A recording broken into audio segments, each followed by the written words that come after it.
Thank you very much indeed for staying with us. You're still watching Newsnight. We're reaching you live from Nigeria's capital, Abuja.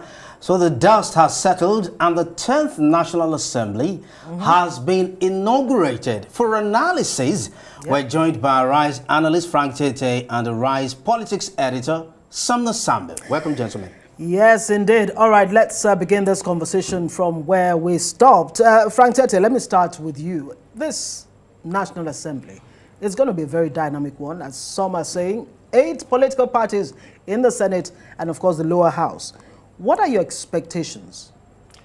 Well, you're thinking about expectations, right, whereas the process has been quite interesting. And so, of course, we'll talk about the process, definitely. The expectation is that Nigerians are going to be very wary. I didn't say worry. I said they'll be very careful in watching what the outcome would be in the long run.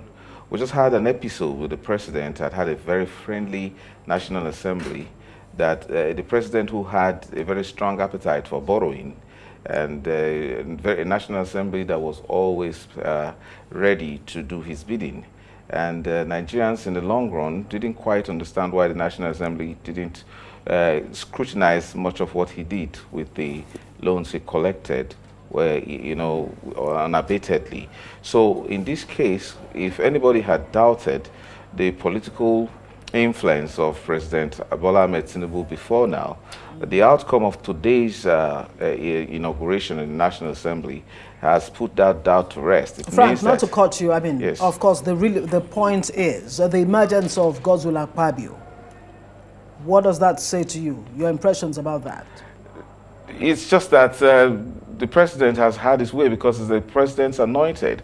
And Godswill Akpabio has been a very sagacious politician. In the manner he governed Akwa Ibom State, and then as a senator who had navigated his influence from the PDP through to the APC and then becoming a minister, and then surmounting what seemed quite impossible, having run for president, and now he's now Senate president. So that cordiality between Godswill Akpabio and the president would lead to quite some political harmony, no doubt. The question is whether that harmony will be in the interest of Nigerians. So the emergence of Akpabio signals the stability, but again, with a huge responsibility that is now upon him and the president, both of them who will not have any excuse in delivering the promises that the party has made, APC specifically. Interesting. Thank you very much, Frank Tietie. Sumner, let me come to you. Now that we have the Senate president, talk to us about the things that Senator Godswill Akpabio should begin to do to promote the overriding interests of the Nigerian people without prejudice to his rapport with the executive. Well, I would like to start, first of all, by letting him know that with 63 senators behind him, it means that there are other 46 senators that did not vote him. And then that means 1/3 of the Senate actually voted for Yari, his opponent. And so he has 1/3 members of the Senate that will be, checking him. And this is the beauty of democracy. Instead of the consensus that the APC had been going for, we could see a competition.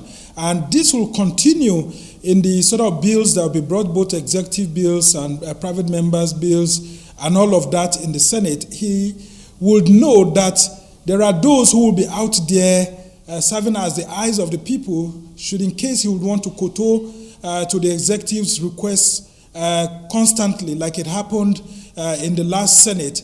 And so the beauty of not allowing a consensus to happen is that Godswill Akpabio will be on his feet, knowing that other senators like Yari and his other people that backed him are there watching and then providing the much-needed opposition. The sad aspect of it is that we didn't really see the opposition coming out very well. The Labour Party having 8 senators, the PDP, I think 36, SDP 2, and all of that. We had expected that, there will be some form of true color of opposition. But in fact, even in the House of Reps, that's the worst that happened there. We didn't really see them showing any sign, despite all the media talks here and there. But it's left for the Nigerian constituents to put pressure on the senators to let them know that they have to provide direction to the country and not just allow the executive to bring bills, bring appointees that do not merit it. If you will see the last Senate, you will discover that there are several appointees that were not put on their toes by the Senate. Judges and all of that, the institutions of government needed to be checked more. And because of the constant being in bed with the executive, there were some challenges. So the 10th Senate under Senator Godswill Akpabio is a Senate that promises a lot. Considering that a lot of us are relieved that he got this position, he should also know that he has to deliver, and that it's not just an APC Senate president. It's a Senate president for the Nigerian people. And if he makes it an APC Senate president like we have seen in the past, I can tell you that the opposition we saw today with the 46 senators will be there to checkmate him. And of course, he may likely pay dearly for it. Okay, let's bring you back. Yes, the issue of 46 lawmakers-elect who did not vote for Senator Godswill Akpabio, the president of the Nigerian Senate. How will he avoid the banana peel, which the late Okadibo talked about? And then you want to address the issue of the process and, why the lawmakers or the National Assembly did not follow tradition. Not with a personality like Godswill Akpabio. He's a master of the game. He will navigate his way through. He has a way of settling scores on a positive note. He has a way of demystifying his opponents. He's done this several times. The off-the-mic saga was an example where he ought to have been on trial. He eventually made the House of Reps member who were probing him at that time to be on trial at the House of Representatives. Godswill Akpabio is a politician of note that will eventually use the weapon of formation of committees to settle some persons who are disgruntled as senators in that house. So I am not expecting... When you say settle, well, I settled in court. Settled means that, formation of committees, assignment of committees, leadership is a very strong weapon of leadership in both the House of Representatives and the Senate. Those persons who chair those special committees, whether being finance or that actually carry out serious oversight functions on the executive, it's a way of actually, placating frayed nerves of persons who may be disgruntled at this time. So, Godswill Akpabio is a master of that game. So I am not expecting any much opposition from those 46 persons who voted along lines of convictions, but after the politics of inauguration is over, they will settle to now, for interest. What would they be able to bring home to their people? And we're talking about the man who holds the ace, the Senate president. So he will use it very well, and I can count on him on that. Even though there is a big question, would the political, chicanery of Godswill Akpabio be in the interest of Nigeria? That's just the big question. It will be left to be seen. Yeah, let me get back to you, Sumner, from our offside studio. Paragraph 7 of the Senate President's speech, acceptance speech it was, speaks about his promise to further strengthen the legislative space. I asked the gentleman, the new House member, about this. Talk to us about the Senate President's options in achieving this. Well, he needs to have a legislative framework that will benefit the Nigerian people. Having that framework in place begins with having a legislative guideline that will serve the House for the next 4 years. And the Nigerian people need to take this 10th Senate seriously.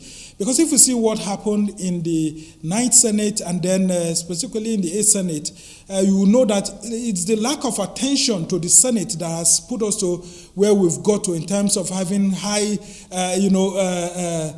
debts for the nation and all of that. Look at the last election that happened. Resident electoral commissioners that were cleared by the Senate, which has that prerogative, and ended up, causing a mess in several parts of the elections that we had, sabotaging the system.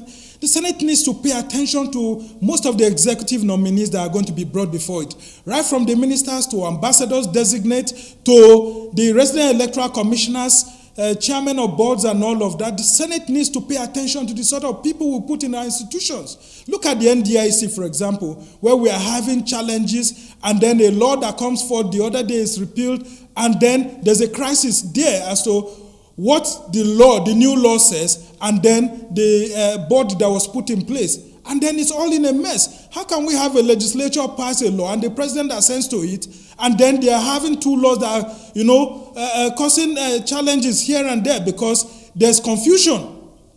The National Assembly, especially under the Senate, needs to look critically at some of the appointees that are forwarded to it.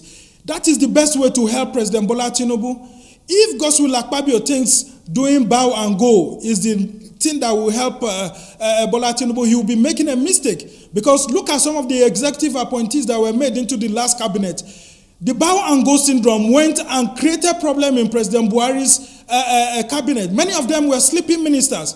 Many Nigerians didn't know their activities. And at the end of the day, some of them are battling with anti-graft agencies or don't even have anything to show as evidence of having served in the cabinet of the outgone president.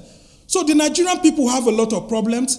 And we have ministries, departments, and agencies that need to be manned by very competent people. The National Assembly has, over time, got a very bad image. But with people like Akpabio, who has served as a minority leader, and now he's on the other side, I can tell you that his experience will help him to be able to deliver. Let's pray for him as Nigerians. Let's pray for the other leaders that have emerged in the Senate, and then, of course, the House of Representatives. But I can tell you that the sort of challenges that we have as a nation now is not one that calls for appointees that do not know what to do. President Bola Tinubu is a very smart politician, and I know that he would look for people who are competent technocrats alongside politicians to help him. But if he goes for only political party appointees, there will be a problem because he has to deliver, and time is not on his side because the politics of 2027 has started from the end of this National Assembly election today.